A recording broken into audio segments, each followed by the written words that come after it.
Welcome to the world of secret societies, where the veil of secrecy is lifted and the truth is revealed. From ancient mystics to modern-day conspirators, these enigmatic groups have left their mark on history. But be warned, once you know the secrets, there's no going back.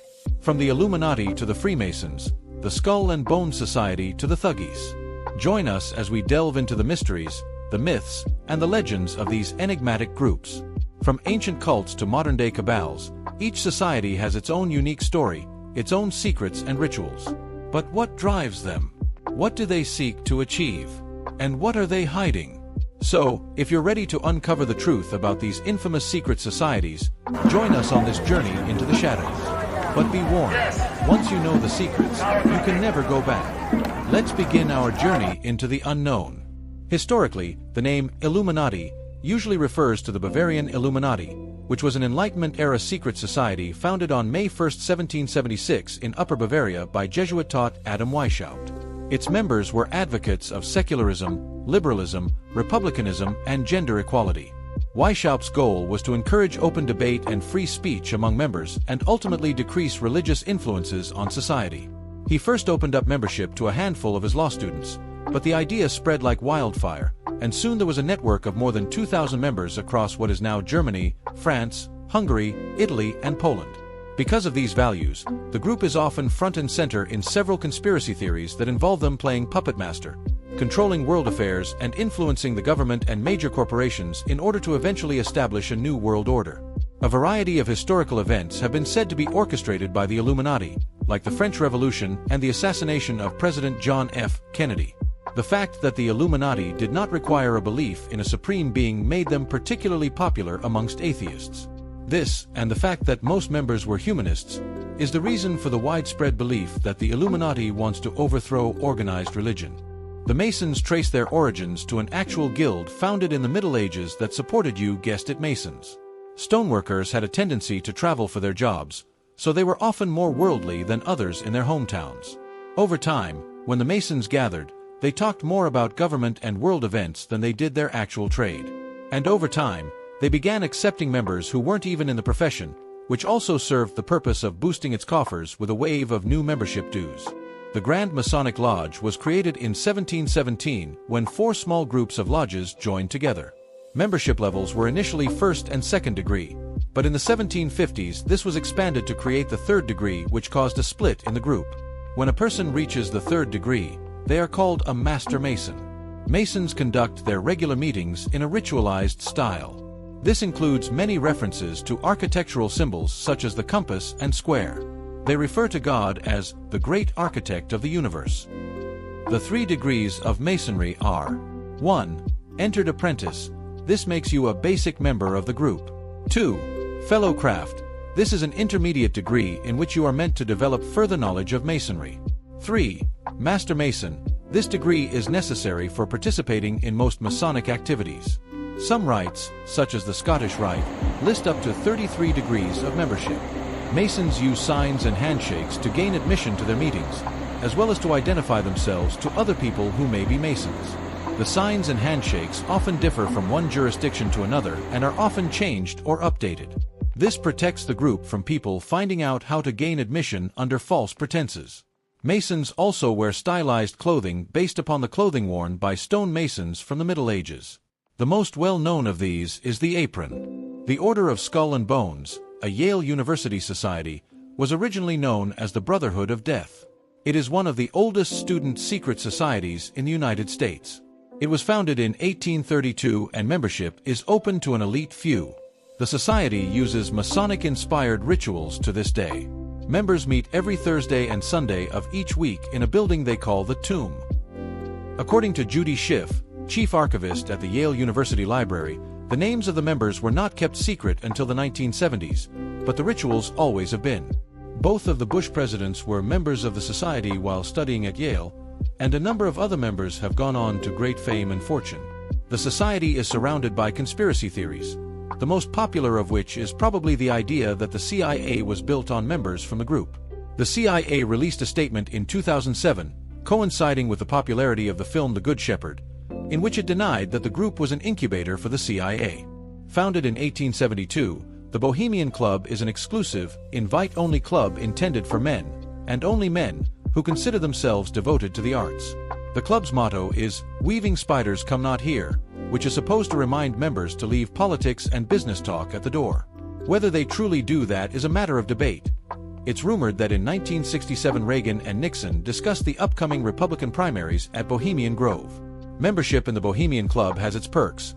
The most coveted is perhaps the yearly retreat in Sonoma, where members fly in over the course of 2 weeks to spend time at the 2,700-acre Bohemian Grove to attend various ceremonies, rituals, and networking opportunities. The Bohemian Grove is made up of over 100 different camps, with names like the Hillbillies, Mandalay, Lost Angels, Caveman, and Owl's Nest. In addition to Ronald Reagan and Richard Nixon, other famous faces who have been Grove members over the ages include George H.W. Bush, Clint Eastwood, Mark Twain, and Jack London. Walter Cronkite was also a member. At one point, he provided the voice for the club's massive owl statue that spoke to members during opening ceremonies. If you think all of these people and events sound a little posh, you're not alone. After a visit to the club in 1882, Oscar Wilde noted, "I've never seen so many well-dressed, well-fed, business-like-looking bohemians in the whole course of my life." The OTO, Order of the Temples of the East, is an organization that was originally modeled on Masonry, but, under the leadership of the self-styled Great Beast Aleister Crowley, it took on the principles of his religious system called Thelema. Thelema is based around a single law: "Do what thou wilt shall be the whole of the law, love is the law, love under the will," 1904. Membership is based upon degrees of initiation, and highly stylized rituals are used. The OTO currently claims over 3,000 members worldwide. Crowley created a Mass for the OTO, which is called the Gnostic Massachusetts.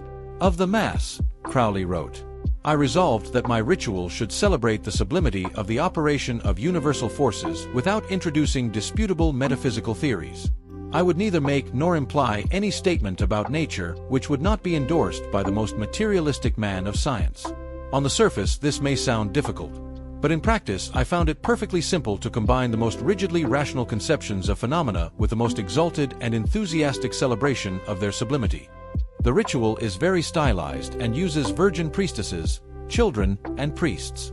Many ancient Egyptian gods are invoked, as well as the devil, and at one point the priestess performs a naked ritual. The Order of the Golden Dawn was created by Dr. William Robert Woodman, William Wynne Westcott, and Samuel Liddell MacGregor Mathers. All three were Freemasons and members of Societas Rosicruciana in Anglia, an organization with ties to Masonry. It is considered by many to be a forerunner of the Ordo Templi Orientis and a majority of modern occult groups. The belief system of the Golden Dawn is largely taken from Christian mysticism, Kabbalah, Hermeticism, the religion of ancient Egypt, Freemasonry, alchemy, theosophy, magic, and Renaissance writings. William Yeats and Aleister Crowley are two of the more famous members of the group. The fundamental documents of the order are known as the cipher documents. These were translated into English using a cipher attributed to Johannes Trithemius. The documents are a series of 60 folios containing magic rituals. The basic structure of many of these rituals appear to originate with Rosicrucianism. There is a great deal of controversy surrounding the origins of these documents. The United Religious, Military, and Masonic Orders of the Temple and of St. John of Jerusalem, Palestine, Rhodes, and Malta is a modern offshoot of Masonry and does not have a direct tie to the original Knights Templar, a religious military group formed in the 12th century. Members of the Masonic Knights Templar do not claim a direct connection to the medieval group, but merely a borrowing of ideas and symbols. In order to become a member of this group, you must already be a Christian Master Mason. This organization is a distinct one, and is not just a higher degree of Masonry. Despite Freemasonry's general disclaimer that no Masonic organization claims a direct heritage to the medieval Knights Templar, certain degrees and orders are obviously patterned after the medieval order. These are best described as commemorative orders or degrees.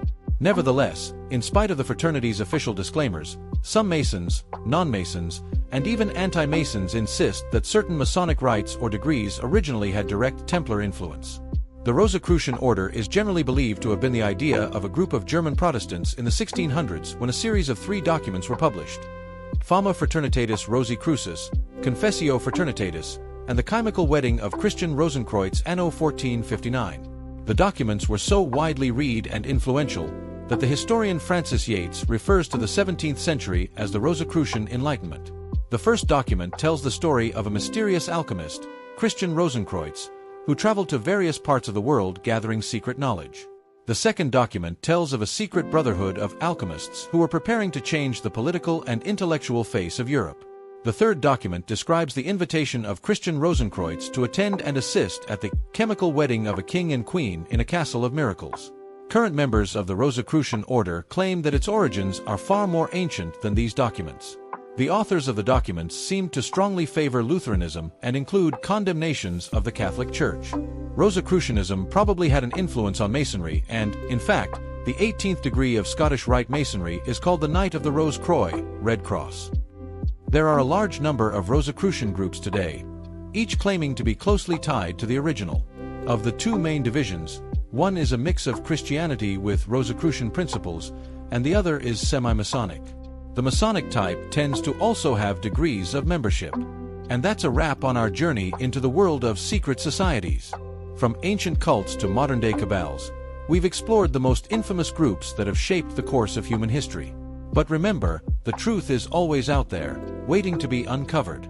From the Illuminati's alleged control of the world to the Freemasons' mysterious symbols, each society has its own unique story and secrets.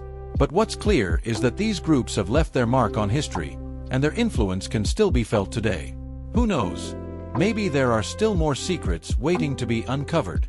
Maybe there are still more societies out there, hiding in the shadows, waiting for us to discover them. Thanks for joining us on this journey into the unknown. If you want to learn more about these secret societies and others like them, be sure to subscribe to our channel and hit that notification bell.